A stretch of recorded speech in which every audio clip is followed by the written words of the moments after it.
Hello friends, की बात red cricket से हमेशा की तरह आपका थैंक्स, आपकी सपोर्ट का थैंक्स। आप ऐसे ही सपोर्ट करते रहिए।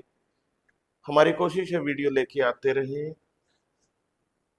क्रिकेट इक्विपमेंट बनाते हैं जलंधर में हम, और कोशिश है कि हर वो इन्फॉर्मेशन आपके साथ शेयर कर सकें जो हमारा एक्सपीरियंस है क्रिकेट इक्विपमेंट बनाते के टाइम हम अपनी फैक्ट्री में एक्सपीरियंस करते हैं, आपके साथ शेयर कर सकें। आप जानना चाहते हैं, आपकी हर क्वेरीज का जवाब देना चाहते हैं जो भी क्रिकेट इक्विपमेंट के रिगार्डिंग होती है। बाढ़ आ चुकी है आपकी क्वेरीज की, बहुत ज्यादा क्वेरीज बड़े छोटे ही टाइम में। जी, ये ब्लू विलो क्या है, ब्लू विलो क्या है, ब्लू विलो कहाँ से आ गई, ये क्या होती है? देखिए, कुछ नया नहीं है एक्चुअली। मैं थोड़ी सी इसकी भूमिका बनाना चाहूंगा। देखो, इंग्लिश विलो या कश्मीर विलो जब भी पेड़ कटता है, उसका एक प्रॉपर उसके पीछे साइंस होती है। एक पेड़ को कटने से लेके उसकी क्लेफ्ट फॉर्म तक आने में, कि पेड़ जब कटता है उसके अंदर मॉइस्चर कंटेंट बहुत ज़्यादा होता है, 70-80% मॉइस्चर होता है। उसकी जो पेड़ का छिलका होता है वो साथ में चिपका हुआ होता है। वो थोड़े टाइम बाद सूखने से वो छिलका हट जाता है, फिर उसको क्लेफ्ट में काटा जाता है। उसका बहुत सी प्रोसेसिंग है, बहुत सी हाईटेक किलिंस हैं, देसी भाषा में कहूँ कि भट्टियाँ होती हैं, जिसमें कि एक फिक्स्ड टेम्परेचर और ह्यूमिडिटी लेवल होता है, जिससे कि एक क्रिकेट बैट की क्लेफ्ट बनती है। ये कोई ऐसे रॉ मैकेनिज्म नहीं है, पेड़ काटा क्लेफ्ट नहीं बन गई, बिक गया, बैट बन गया, ऐसा नहीं है। इसके पीछे प्रॉपर साइंस है। और ये ब्लू विलो भी एक इसी टेक्निक में हल्के से फेलियर, ये फेलियर है फॉर द टाइमिंग। मैं पहले बताता हूँ ब्लू विलो होती क्या है। ये नॉर्मल इंग्लिश विलो ही होती है, पर इसमें ये देखिए, ये कुछ ब्लू स्टेन्स आप नोटिस कर रहे हैं। ये हमने भी एक रेंज निकाली है, इसके बारे में बाद में बताएंगे। ये देखो, ये हल्के हल्के ब्लू स्टेन्स हैं, ये देखिए, ये हल्के हल्के ब्लू स्टेन्स हैं। ये ब्लू स्टेन्स जिस लकड़ी में होते हैं उसको ब्लू विलो कहा जाने लग गया है आजकल। एक्चुअली हुआ क्या, देखिए, ये लकड़ी इंग्लैंड से आती है, और हर एक क्लेफ्ट मेकर का एक फिक्स्ड प्रोडक्शन साइकिल होता है कि अगर मैं दिन की 1,000 क्लेफ्ट बना रहा हूं तो मुझे स्टॉक में 1,000 पेड़ चाहिए। मैं एग्जांपल दे रहा हूँ, 1,000 पेड़ चाहिए, और जिससे कि मेरा 2 महीने 3 महीने का एक साइकिल प्रोडक्शन का बना रहे, और प्रोडक्शन साइकिल में रुकावट ना आए। जब भी एक पेड़ कटता है, ये बात सुनने वाली है, जब भी एक पेड़ कटता है उसके ऊपर उसका छिलका चिपका हुआ होता है। उस पेड़ को एक परफेक्ट टाइम जोन से पहले पहले ही क्लेफ्ट फॉर्म में बना लेना चाहिए, बना लेना होता है। ऐसे उन्होंने पैटर्न सेट कर रखा है। रीजन कि जितनी देर तक वो लकड़ी का छिलका, पेड़ का छिलका लकड़ी के साथ चिपका रहता है, तो वुड को हवा नहीं लगने देता, जिससे कि कोई केमिकल रिएक्शन होता है, जिससे कि वुड का कलर चेंज होना शुरू हो जाता है। ऐसा कभी नहीं होता था। वो एक उनका फिक्स पैटर्न था कि हाँ जी, एक पेड़ काटा है, मान लो कि 15 दिन के अंदर अंदर हमें इसकी क्लेफ्ट बनानी ही बनानी है, नहीं तो 16वें 17वें 18वें दिन लकड़ी नीली होनी शुरू हो जाएगी। ये प्रोसेस कई सालों से चला रहा था, बहुत सालों से चला रहा था। अब हुआ क्या, हुई दो चीजें।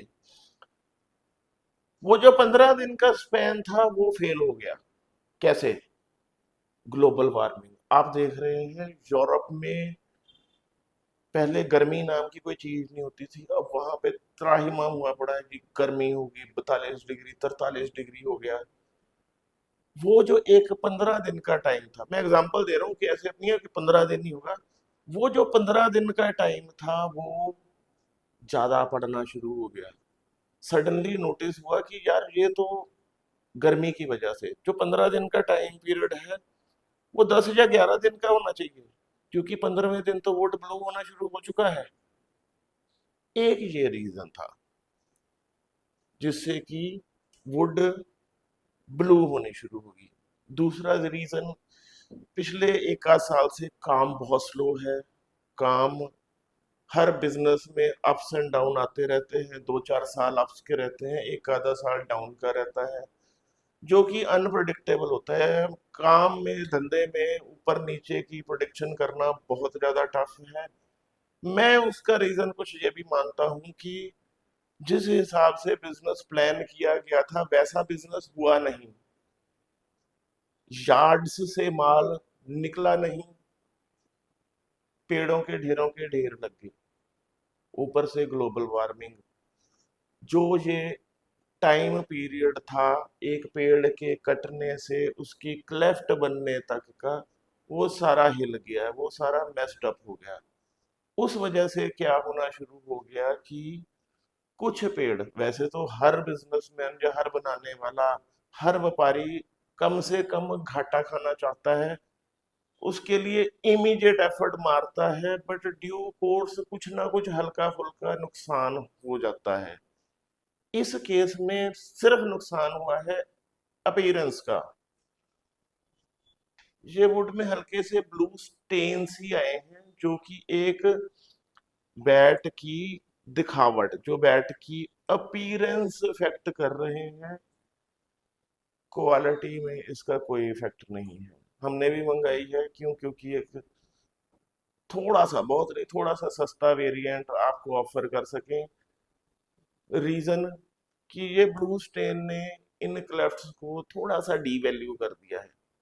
दिखावट वाइज, चलने वाइज कोई ऐसा फर्क नहीं पड़ा है। ये जो टाइम जोन का अप डाउन हुआ है ये परमानेंट नहीं रहने वाला। नुकसान एक ही बार होता है।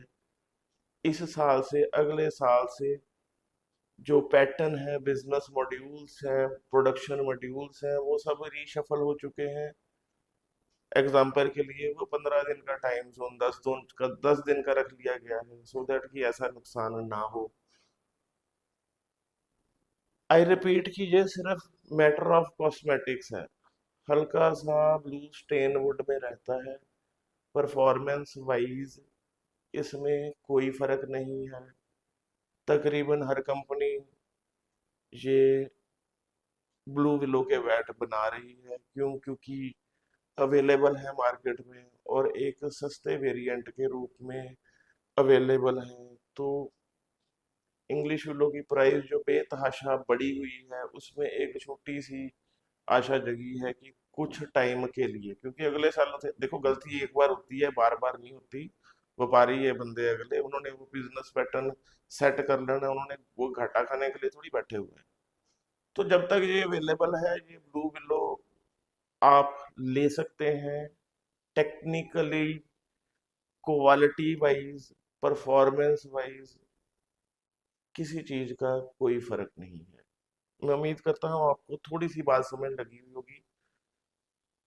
टीम रेड डाइस के नए मेंबर को इतनी सपोर्ट देने के लिए बहुत बहुत थैंक यू। रोज आपके लिए कुछ ना कुछ बैट्स फॉर सेल आते रहेंगे, आप ऐसे ही सपोर्ट करते रहिए। और ब्लू विलो के रिगार्डिंग आपको ये वीडियो कैसा लगा, कमेंट करके जरूर बताइए। कमेंट जरूर ही कीजिए, मुझे पता लगा है कि कमेंट करने से वीडियो ज़्यादा सर्कुलेट होता है। अपने शहर का नाम जरूर लिखिए, हम कहाँ से देखे सुने जा रहे हैं। फ्रेंड्स ग्रुप्स, क्रिकेट क्लब्स के जो व्हाट्सएप ग्रुप्स बने हुए हैं उनमें जरूर भेजिए, स्टेटस भी लगा लीजिए, ज़्यादा से ज़्यादा सपोर्ट कीजिए, क्वेरीज भेजिए, क्वेश्चन पूछिए। Keep watching, keep sharing. Thank you.